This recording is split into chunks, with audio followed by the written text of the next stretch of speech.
এদিকে চীন কোরিয়ানদের বিনিয়োগের আহ্বান জানিয়েছেন প্রধান উপদেষ্টা ডক্টর মোহাম্মদ ইউনূস। সকালে রাষ্ট্রীয় অতিথি ভবন যমুনায় দেশ দুটির ব্যবসায়ী প্রতিনিধিরা সাক্ষাৎ করতে গেলে তিনি এ আহ্বান জানান। ইতিবাচক সাড়া দিয়েছেন প্রতিনিধি দল।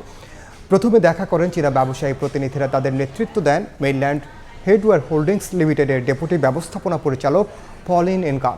প্রধান উপদেষ্টা তাদের বাংলাদেশের বিনিয়োগের পরিবেশ সম্পর্কে অবগত করে বিনিয়োগের আহ্বান জানান।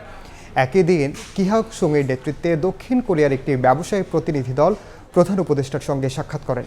তিনি কোরিয়া ভিত্তিক ব্যবসা প্রতিষ্ঠান ইয়ং ওয়ান কর্পোরেশনের চেয়ারম্যান। এ সময় প্রধান উপদেষ্টা বলেন, বাংলাদেশে এখন বিদেশি বিনিয়োগের জন্য প্রস্তুত।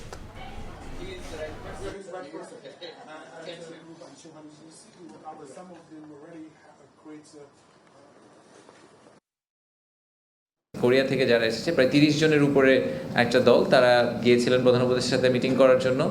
ওনারা প্রধান উপদেষ্টাকে ধন্যবাদ জানিয়েছেন প্রথমত যে কোরিয়ান ইপিজেড, যেটার কোরিয়ার বাংলাদেশি ইনভেস্টমেন্টের একটা বড় ফ্ল্যাগশিপ, সেটার যে সমস্যাগুলো আছে সেগুলো আমরা সমাধান করেছি। এ ব্যাপারে ওনারা ধন্যবাদ জানিয়েছেন এবং এখান থেকে বেশ কয়েকটা মাল্টিপল ইন্ডাস্ট্রিজ আমাদেরকে আজকে তারা বলেছেন যে তারা অনেক দিন ধরে বাংলাদেশের কথা চিন্তা করছেন। কিছু লোক আগে এসেছিলেন কিন্তু ইনভেস্টমেন্টের ডিসিশন নেননি, কিছু মানুষ প্রথম আসলেন এবং তারা সবাই খুবই পজিটিভলি একটা আউটলুক নিয়ে ফিরে যাচ্ছেন। তারা বাংলাদেশকে অনেক সময় ধরে কনসিডার করছেন এবং তারা এখন চিন্তা করছেন ওনারা বাংলাদেশে আসবেন।